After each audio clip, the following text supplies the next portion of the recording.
Estás escuchando la homilía del día desde Magdala, Tierra Santa. Por aquellos días Jesús se retiró al monte a orar y se pasó la noche en oración con Dios. Cuando se hizo de día, llamó a sus discípulos, eligió a 12 de entre ellos y les dio el nombre de apóstoles. Eran Simón, a quien llamó Pedro, y su hermano Andrés, Santiago y Juan, Felipe y Bartolomé, Mateo y Tomás, Santiago el hijo de Alfeo y Simón, llamado el fanático, Judas el hijo de Santiago y Judas Iscariote, que fue el traidor. Al bajar del monte con sus discípulos y sus apóstoles, se detuvo en un llano. Allí se encontraba mucha gente que había venido tanto de Judea y Jerusalén como de la costa de Tiro y Sidón. Habían venido a oírlo y a que los curara de sus enfermedades. Y los que eran atormentados por espíritus inmundos quedaban curados. Toda la gente procuraba tocarlo, porque salía de él una fuerza que sanaba a todos. Palabra del Señor. Gloria a ti, Señor Jesús.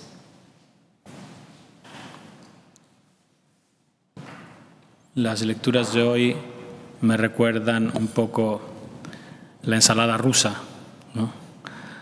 Que metes todo dentro y después le echas mayonesa para que quede un poquito homogénea. Entonces hay tanta cosa que uno dice, bueno, ¿de qué es lo que hablo? Pero hoy leí un comentario sobre este evangelio que hablaba de la oración. Jesús pasó la noche en oración. Y uno decía, bueno, el Hijo de Dios pasó la noche en oración antes de elegir a sus apóstoles. Debería haber atinado bien a quienes elegía, ¿no? Y le salió un traidor, otro que lo negó y los demás que lo abandonaron.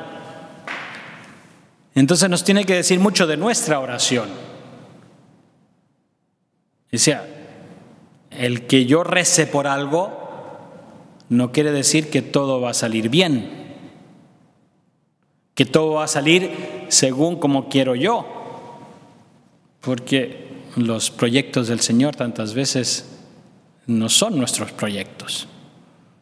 La oración me tiene que ayudar a entrar en ese proyecto de Dios.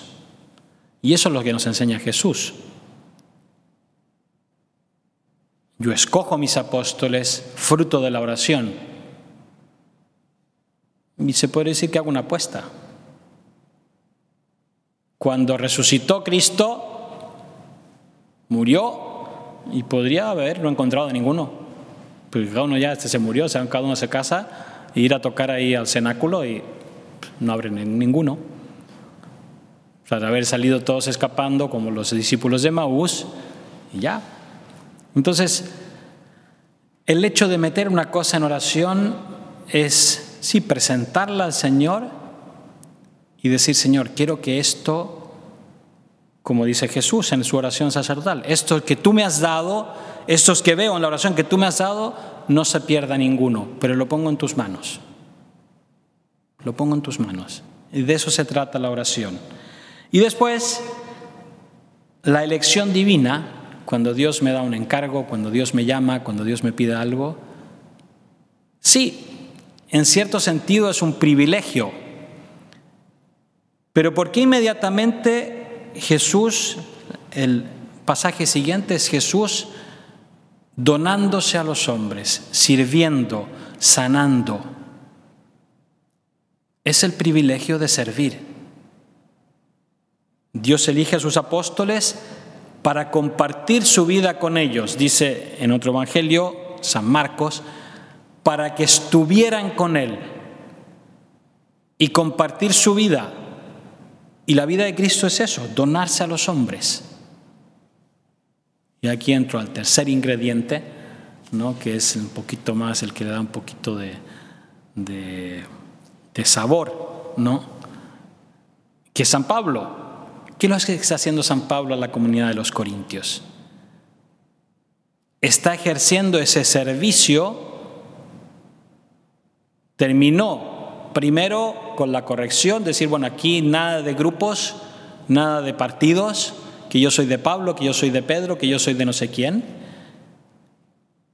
Y está dando, se puede decir, unos avisos a su comunidad. No porque tiene una autoridad,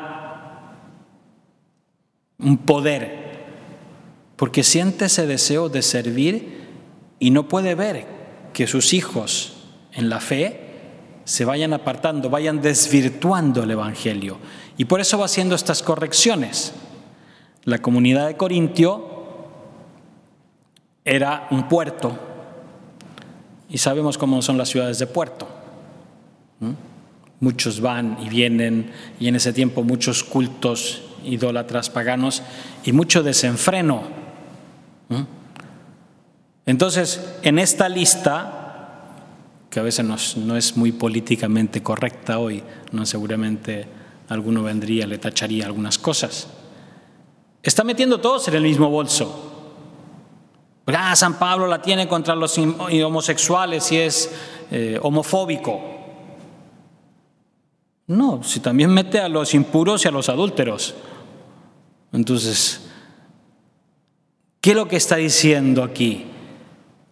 En un contexto de una cultura en donde estos cultos idólatras, en donde reinaba el desenfreno y que entraban heterosexuales y homosexuales, hombres y mujeres y todos, a eso se está refiriendo, a una cultura de excesos, porque mete también a los borrachos y a los ladrones y a los avaros.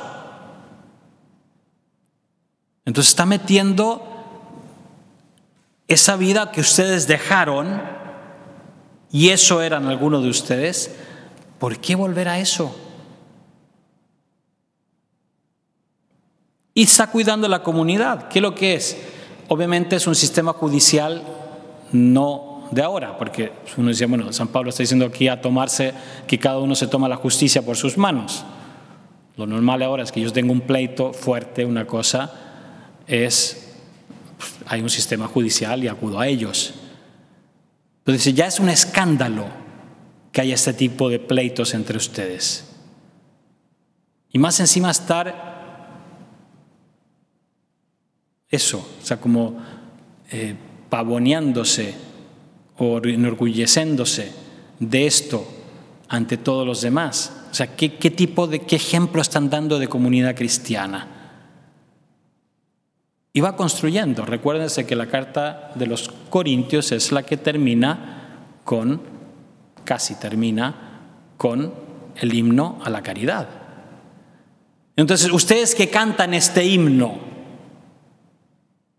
porque era un himno, lo toma San Pablo, que se cantaba seguramente, hacen estas cosas, ¿dónde está la coherencia? Y a eso está llamando San Pablo a la comunidad de Corinto.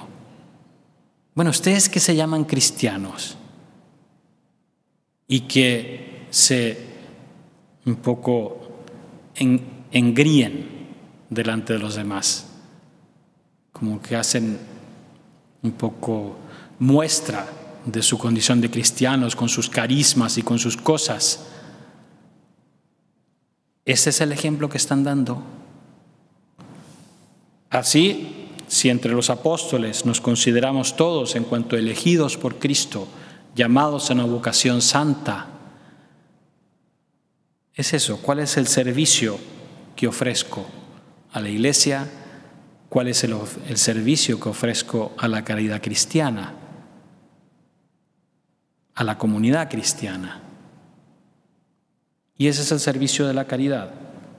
Tal vez no nos va a tocar hacer milagros, tal vez sí, quién lo sabe, pero ponernos al servicio del que está más necesitado, que puede estar sentado al lado mío. Y eso es lo que hizo Cristo.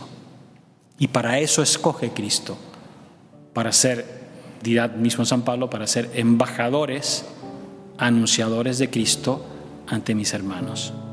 Así sea. Muchas gracias por escucharnos. Si quieres conocer más acerca de Magdala, síguenos en YouTube y Facebook.